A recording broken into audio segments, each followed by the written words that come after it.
हर हर महादेव। देवों का देव महादेव जी के चरण में प्रणाम करती हूँ, मेरा प्रणाम स्वीकार हो। माता गौरा पार्वती के चरण में प्रणाम करती हूँ, मेरा प्रणाम स्वीकार हो। गणपति ललना के चरण में प्रणाम करती हूँ, मेरा प्रणाम स्वीकार हो।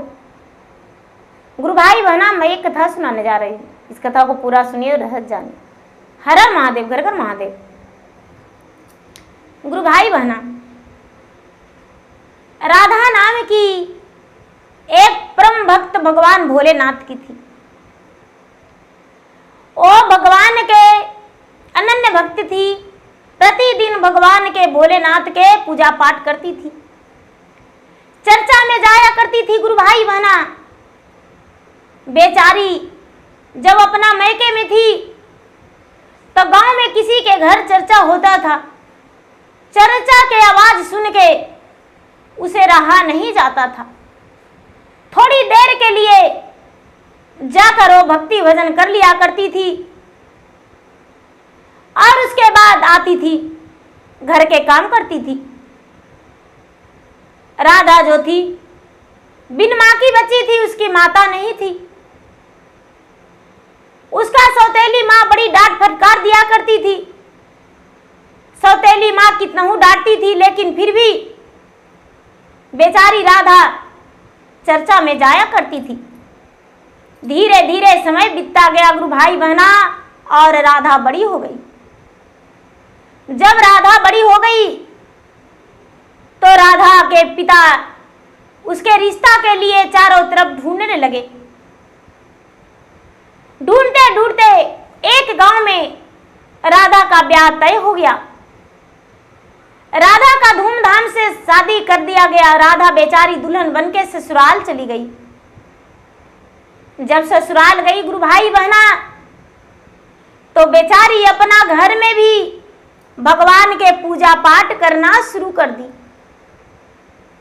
उसका सास जो थी अलग विचार की थी, कोई देवी देवता नहीं मानती थी, कोई पूजा पाठ उसका सास नहीं करती थी। राधा को बार बार कहने लगी कि तू पूजा पाठ मत करो, यदि पूजा पाठ करेगी तो मेरा घर में मत रहना।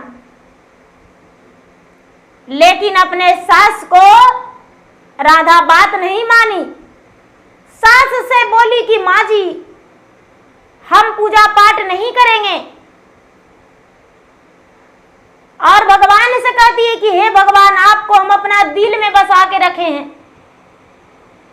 हे भगवान, आपका स्थान मेरा दिल में है, मेरा आत्मा में है। हे भगवान, आप ये नहीं कि किसी स्थान में बसते हैं, मंदिर में बसते हैं, मंदिर में बस आपका नाम लेके जाते हैं, लेकिन अपना दिल में आपको आप स्थान देकर रखे हैं भगवान। जब मेरा 6 महीना और साल भर हो जाएगा तो हम आपका पूजा मंदिर में जाके करेंगे। थोड़ा मेरा सास खड़ूस है, पूजा पाठ नहीं करने देती है। गुरु भाई बहना, धीरे धीरे समय बीतता रह गया, बीतता चला गया। 4-6 महीने हो गया, 1 साल हो गया। 1 साल के बाद गुरु भाई बहना, बेचारी राधा गर्भवती रह गई। और जब गर्भवती रह गई गुरु भाई बहना, सास से छुप छुप आई बेचारी, पूजा पाठ कर लिया करती थी। राधा की सास देख ली कि मेरा बहू जो है पूजा पाठ करती है, छुप के भगवान के तस्वीर के सामने जाके दीपक जलाती है, पूजा करती है। जब राधा के सास को पता चला कि मेरा बहू गर्भवती है तो बहुत खुश हुई, लेकिन अपना बेटा से बोली, बेटा अब तू अकेला नहीं है, घर में खर्च बढ़ रहा है बेटा, घर से बाहर तुम जाओ, परदेश चला जाओ। बहू भी गर्भवती है, अब बहू का भी 2-3 महीना बीत चुका है। हो सकता है डिलीवरी के समय कमाएगा तो कहाँ से आएगा? जाओ बेटा, परदेश से कुछ रुपये कमा लेना, डाक द्वारा पैसा भेज देना। ये बात सुनकर राधा का पति बहुत खुश हो गया और अपने पत्नी से बोला कि प्रिय, तुम्हारा प्रसव के समय हम आ जाएंगे, तुम्हारा प्रसव के समय हम घर आ जाएंगे। अभी प्रदेश जा रहे हैं नन्हे मुन्ने बच्चे के लिए, हो सकता है तुम्हारा प्रसव के समय तुम्हें ज्यादा कष्ट हो और रुपया ज्यादा लगेगा, तो क्या करेंगे? रीतु का पति जो था परदेश चला गया। परदेश में जाके अच्छा एक कंपनी में नौकरी करने लगा। यहाँ रीतु की सास जो थी प्रतिदिन कहती थी कि देखो, यदि तुम्हें लड़की हो गया, मेरा बेटा कह के गया है कि माँ मेरा पत्नी का बेटा होगा तो घर में रखना, और नहीं तो बेटी हो जाएगा तो मेरा पत्नी का और उसका बच्चा को दोनों को आंगन में गड्ढा खुदा के और उसी में जिंदे दबा देना, बेटा को जन्म देना, कभी बेटी को नहीं, सोच लेना। गुरु भाई बहना, ऐसा सास किसी को नहीं होना चाहिए जो सिर्फ बेटा का लालसा हो और बेटी नहीं। सबसे पहले तो ये सोच होना चाहिए कि हम बेटी हैं तभी किसी के घर बहू बन के आए हैं। मां बने हैं किसी का बहन बने हैं, किसी का पत्नी बने हैं, लेकिन वो खड़ूस सास कहती है राधा के कि तुम्हारा यदि बेटी हो जाएगा तो तुम्हें हम मार डालेंगे। धीरे धीरे समय बीत रहा था, 9वां महीना चल रहा था। बेचारी राधा बहुत घबरा रही थी कि हे भगवान, ये क्या जांचना है? मेरा सास कहती है कि मुझे पोता ही चाहिए, बेटी नहीं होना चाहिए। पता नहीं मेरे पति का क्या अरमान था, मुझसे बताए भी नहीं, और वो परदेश चले गए। क्या करूं क्या नहीं करूं मुझे समझ में नहीं आता। धीरे धीरे 9 महीना पूरा हो गया। भगवान भोलेनाथ के पूजा पाठ नहीं छोड़ी गुरु भाई बहना राधा, पूजा पाठ करते रह गई। 9वां महीना के बाद प्रसव का समय आ गया। प्रसव पीड़ा होने लगा बेचारी राधा को। राधा व्याकुल हो गई, लेकिन ऊपर वाला को बचाने का तरीका ही अलग होता है गुरु भाई बहना। राधा के सास के मां, राधा के सास के मां यानी राधा के नानी सास, उसके 1 से 2 दिन पहले स्वर्ग सिधार गई थी और राधा के सास अपना मैके जा चुकी थी। पड़ोसन के बोली थी कि भाई मेरा बहू को देखते रहना। क्या करूं, मेरा बहू का भी 9वां महीना पूरा हो गया है और मेरा माँ भी स्वर्ग सिधार गई है, तो वहां भी जाना जरूरी है और राधा को भी देखना जरूरी है। नहीं जाएंगे तो लोग कहेंगे कि कठोर है। कोई बात नहीं, आ जाएंगे जल्दी से। राधा की सास अपना मैके चली गई। राधा का प्रसव पीड़ा होने लगा। राधा दर्द से व्याकुल थी। राधा सोचती है कि मैं किसे बुलाऊं। दरवाजे पर दर्द के मारे निकली तो वहां पे बगल के पड़ोसन दिखाई दी। बेचारी बूढ़ी दादी माँ थी। उसे देखकर राधा बोली, दादी माँ मुझे आज बहुत दर्द हो रहा है, मुझे समझ में नहीं आ रहा है क्या करूं, थोड़ा सा मेरा मदद कर दीजिए, दाई माँ को बुला दीजिए। गुरु भाई बहना, जो बेचारी पड़ोसन थी दादी माँ, वो दाई माँ के घर चली गई दौड़ी दौड़ी और दाई माँ से जाकर बोली अरे भाई, मेरे पड़ोसन का लगता है आज ही बच्चा जन्म लेगा, बड़ा खुशी का दिन है। चलो मेरे पड़ोसन के घर पर सब करवा दो। दाई जो थी, दाई दौड़ी दौड़ी आई और आकर बोली, क्या चाहती हो, तुम्हें बेटा हो या बेटी? बातों से उलझाने लगी। बेचारी राधा दर्द से व्याकुल कहती है, दाई माँ भगवान जो दे वही मुझे खुशी है, लेकिन मेरा सास ने ऐसा बोला है, यदि मुझे लड़की हो गया तो मेरा सास गड्ढे खुदवा के आंगन में दबा देगी।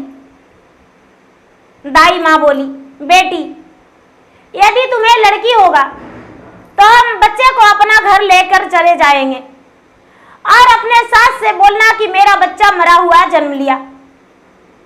यदि लड़का होगा तो तुम्हारे पास रहेगा, घबराओ नहीं। इस बात को हम किसी को पता नहीं चलने देंगे। मेरा बहू का कोई संतान नहीं है मेरा बहू का कोई संतान नहीं है। मेरा बहू भी मां बन जाएगी, मेरा बहू का बच्चे का गोद में बच्चा हो जाएगा और यदि लड़का हुआ तो तुम्हारे पास रह जाएगा। गुरु भाई बहना, वहां रितु के पति प्रतिदिन, राधा के पति प्रतिदिन भगवान भोलेनाथ से कहते थे कि हे भगवान, मेरा घर में पहला पहला मेरा पत्नी का ओद्र से लक्ष्मी जन्म ले, बेटी हो। हे भगवान, यदि मेरा राधा सच्चे मन से आपका भक्ति किया होगा तो उसका ओद्र से बेटी हो, और यदि सच्चे मन से भक्ति नहीं करती होगी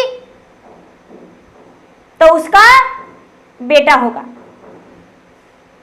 पहला बेटी हो, उसके बाद बेटा हो। गुरु भाई बहना, भगवान भी तो विधा में है कि सास कहती है कि बेटा हो, पति कहते हैं बेटी हो। जब इसका प्रसव पीड़ा हो रहा था, एक दिन पहले, 2 दिन पहले उसके पति वहां से ट्रेन बैठ चुके थे घर आने के लिए कि मेरा पत्नी का 9वां महीना पूरा हो गया है, अब मुझे घर जाना है। मैं पत्नी को बोला था कि जब तुम्हें प्रसव का समय होगा तो वापस आ जाएंगे। गुरु भाई बहना, बेचारी राधा बच्चे का जन्म दे रही थी। बच्चा के जन्म देते ही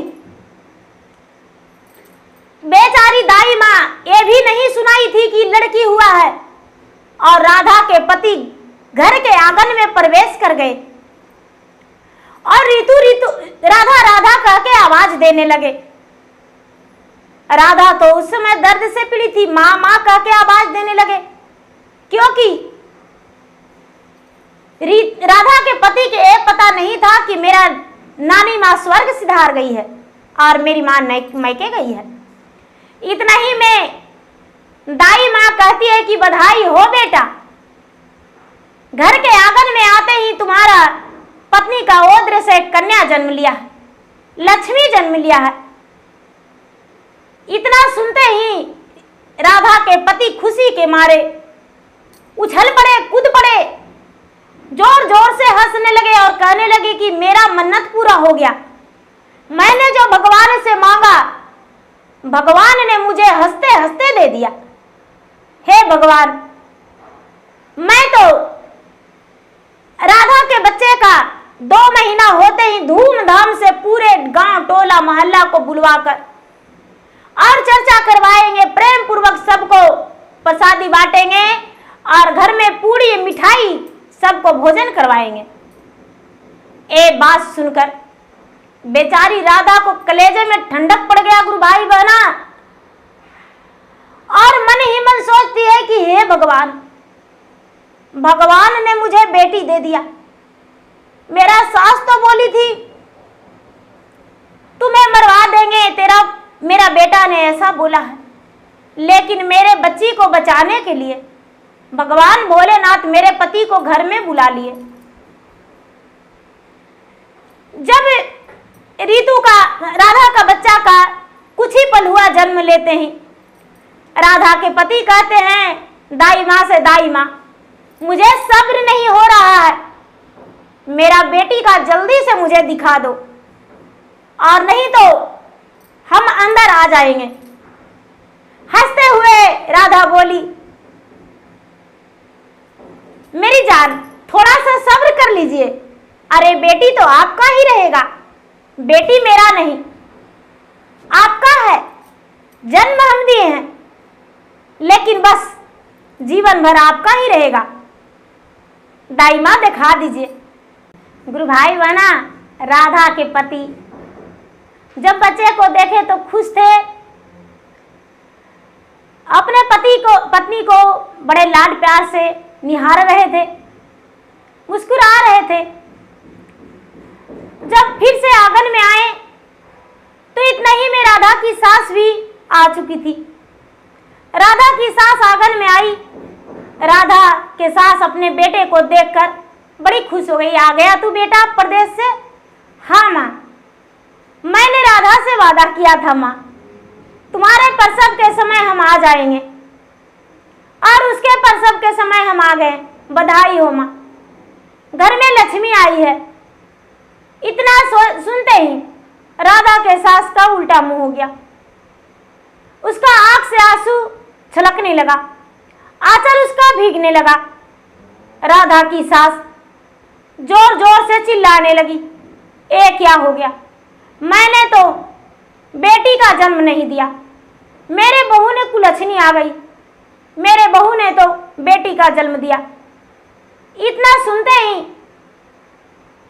बुढ़िया का बेटा अपने माँ के हाथ पकड़ के प्यार से उसके समझाने लगा और कहा, माँ तुम कैसी नारी हो, तुम्हें ये समझ में नहीं आता कि जब तूने मेरे नानी का औद्र से जन्म लिया था तो मेरे नाना नानी कितना खुश हुए होंगे और कितना लाड प्यार से पोसे पाले। तुम्हारा ब्याह किए तू ससुराल आई, जब तू बेटी थी तब तो ससुराल आई, तब तो हम जन्म लिए। जब भगवान भोलेनाथ थे मां तो उनका पत्नी राधा थी, पार्वती थी। भगवान भोलेनाथ का पत्नी पार्वती थी,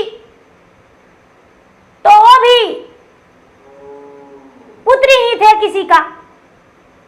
कृष्णा भगवान के राधा थी, वो भी किसी का पुत्री थी। लक्ष्मी ही नारी थी, सरस्वती नारी थी, माँ गंगा नारी थी। माँ मेरा कन्या जो जन्म ली है माँ, वो भी एक लड़की है। जब बड़ी होगी माँ तो वो ससुराल जाएगी, द्वार पे बारात आएगा माँ, बहुत सुंदर लगेगा। माँ उदास मत हो माँ। गुरु भाई बहना, बुढ़िया का तसल्ली दिलाते हुए बेटा समझाया। बुढ़िया के आंखों से आंसू रुक नहीं रहा था, उसे लग रहा था कि मैं क्या करूं। लेकिन गुरु भाई बहना, कभी ऐसा सोच नहीं होना चाहिए। सबसे गंदे विचार जो होता है, जो कहते हैं कि हमें खाली बेटा चाहिए, बेटी नहीं। अरे बेटा कहां से और बेटी कहां से आया? गुरु भाई बहना, धीरे धीरे समय बीतने लगा। 2 से 2.5 महीना हुआ। राधा के पति बड़े खुश थे, कहने लगे कि राधा मैंने भगवान से मन्नत किया हूं कि चर्चा करेंगे। मेरा बच्ची का 2.5 महीना हो गया। अपने माँ से बोला, माँ घर आंगन लिपने में मदद कर दो माँ, बच्ची छोटी है। राधा के सास राधा के बच्ची के गोद में नहीं लेती थी क्योंकि बेटी थी। राधा के सास खुशियों में शामिल नहीं हुई, चर्चा में समारोह में नहीं रहने को लिए बोली। राधा अकेले घर के सारे काम निपटाई। चर्चा के समय सारी लोग आए। चर्चा में उसके पति मदद किए बनाने में, घर के काम में। राधा बड़े प्रेम से भगवान के आसन आंगन में लगाई। उसके घर बहन सब आए, शिष्या बहना, और आकर चर्चा के समारोह रखे किए। इधर चर्चा हो रहा है गुरु भाई बहना, उधर राधा के सास एक डलवे में बच्ची को ले ली और बच्ची को लेकर उसके लाल कपड़ा में लपेट के और सोची कि किसी गड्ढे में ले जाकर डालकर मिट्टी से दबा देंगे, ये बच्ची मर जाएगी। और बोलेंगे पता नहीं क्या हुआ। डलवे में लेकर घर से निकली, दरवाजा 2 था, एक दरवाजा आंगन से ही था, एक दरवाजा अंदर के कमरे से था। वो क्या कि निकलते ही उसके पांव में रस्सी, सर्प नागदेव लटपटा गए। बुढ़िया के पांव बंध गया, उसके शरीर पे नाग लौटने लगा। बुढ़िया चिल्लाने लगी, मेरा जान बचाओ, मेरा जान बचाओ। हाथ माथे पे अपना डलवा ली हुई थी। डलवे में बच्चा था, बच्चा सोया हुआ था गहरा नींद में। लोग दौड़े, चर्चा हो रहा था आंगन में, लोग दौड़े, महिलाएं और पुरुष सभी मिलकर चर्चा कर रहे थे। गुरु भाई बहना, बड़ा दुख की बात है कि बताइए कि अपना ही दादी बच्ची को फेंकने जा रही थी।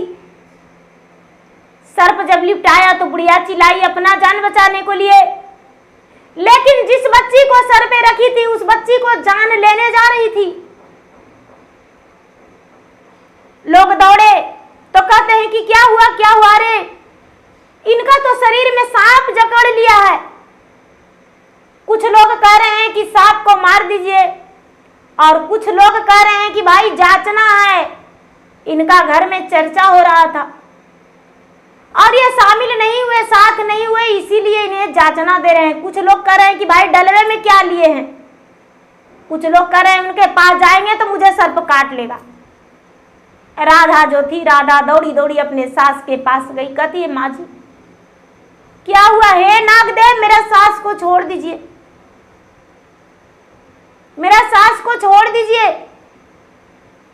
सर्प लटका हुआ है। गुरु भाई बहना, राधा भगवान भोलेनाथ के नाम लेकर हाथ से पकड़ के सर्प को लिपेटे छुड़ा के और कहती है कि हे नागराज, मैं आंगन में आपके नाम से चर्चा कर रही हूं, भक्ति कर रही हूं।